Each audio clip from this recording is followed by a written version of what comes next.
Bed-Stuy, Brooklyn, New York City, August 1989. Public Enemy's Fight the Power plays on Radio Raheem's boombox on the hottest day of the summer. Microaggressions and pent-up anger and animosity from different racial groups toward other racial groups boil toward the final breakdown in Spike Lee's classic joint, Do the Right Thing. Minneapolis, Minnesota, May 2020. The top 5 songs on the Billboard Hot 100 this week are all from black artists. The culture, as you can call it, is really the culture. George Floyd was murdered by a white cop in Minneapolis in May 2020. In cold blood. He was unarmed. He couldn't breathe. The cop, Derek Chauvin, was kneeling on George Floyd's neck for 8 minutes and 46 seconds. 8 minutes and 46 seconds. George Floyd died a slow, painful, public death. It was basically the equivalent of a modern-day lynching.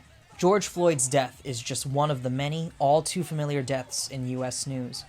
Black people, killed by cops, essentially because of their skin color. Because of microaggressions and internalized fear and systemic racism from those in power, mostly white people, toward the marginalized. The people have had enough. No justice! No peace! No justice! No peace! Right here! I don't see no right here! Why are you right here? I don't see no racist! When do we want the killing to stop? Now! When do we want the killing to stop? Now! Spike Lee's Do the Right Thing is a movie of such brutal honesty and truth. It's a classic, like I said before, but it's not a glimpse through a time capsule. This movie is sadly timeless, with certain scenes packing an even more devastating punch because of the current events of the United States. I want to talk about the movie's climax, the public death of Radio Raheem, and the eerie resemblance of his death to George Floyd just in the past week. Do the Right Thing premiered at the 1989 Cannes Film Festival, where it was immediately deemed as controversial, and according to some critics, potentially a movie that would incite black people to riot all across America.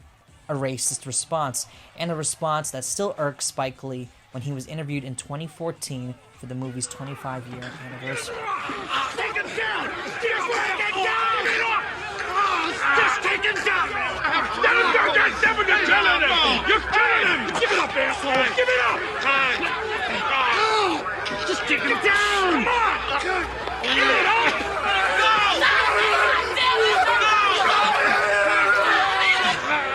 Get his arm! Gary, that's enough! Gary, that's enough, man!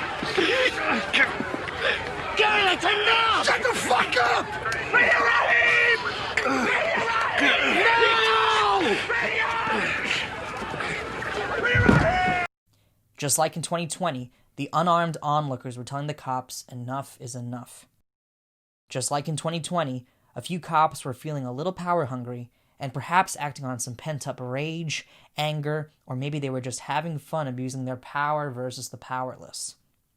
Just like in 2020, a black man was choked by a white cop.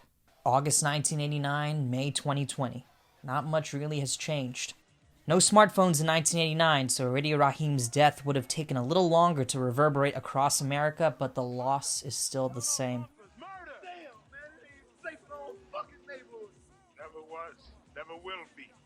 You know, the frustration is still frustration, and it all starts with Spike Lee's Mookie throwing the trash can through Sal's famous pizzeria's window.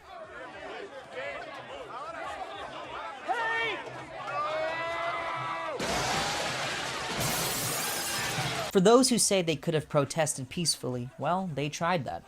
Buggin' Out, played by Giancarlo Esposito, wanted to protest peacefully. He was just going to boycott Sal's Pizzeria until they put some black people on the Wall of Fame. Sal, how come we got no brothers on the wall here? You want brothers on the wall? Get your own place. You can do what you want to do. The events that eventually unfolded, from the confrontation, to Sal destroying Raheem's box, to the fight, to when the cops killed Radio Raheem, all could have been avoided. But Sal never took Buggin' Out's peaceful protest seriously. A lot of debate from a film perspective surrounds whether or not Mookie, Spike Lee's character, did the right thing when he threw the trash can through Sal's window, starting the riot and burning down of the pizzeria. Sure, It wasn't necessarily Sal's fault why Raheem died. That was the abuse of power from the cops. But it's the attitudes carried every day from Sal, his sons, and the rest of the different racial groups on that block in Bed-Stuy that are also carried by those in power, the police. These attitudes push the police to act the way they did in that split-second decision. It's why white terrorists can walk at peace handcuffed, and it's why black people who commit relatively petty crimes are murdered. The critics who sit and wonder if Mookie did the right thing fail to comprehend or weigh the death of a black man versus the damage to property. It's certainly not one-to-one, but, how much does a life cost to you? For me, and I hope for you, there's no number that can quantify that. I watched it. I also watched the cops murder Radio Raheem. You didn't get over from the fucking insurance anyway, Sal. You know the deal. Spike Lee himself weighed in on the film's 20th anniversary with his thinking of why Mookie threw the trash can. I want to clear this up once for all. Mookie did not throw the garbage can through the window to divert the mob from jumping on Sal, Vito, and Pino. Mookie threw the garbage can through the window because he just saw one of his best friends murdered in cold blood by NYPD. Sure, Sal's pizzeria being burned down, it's a loss, but he can build a business back up. Perhaps Sal, his sons, and the rest of the community can take a thing or two from Killer Mike's speech after the aftermath of George Floyd's death. So my question for us on the other side of this camera is, after it burns, will we be left with charred, or will we rise like a phoenix out of the ashes that Atlanta has always done? Will we use this as a moment to say that we will not do what other cities have done, and in fact, we will get better than we've been? Justice for George Floyd. I encourage you to donate to any charity, any movement, any initiative that you see pop up on your social feeds, online, any initiative that supports Black Lives Matter, supports the family of George Floyd, supports the people who are really going out of their way, protesting, standing up for what is right. I'm linking to a few of some great threads and charities that I saw pop up on my social feeds in the description below. Do the right thing.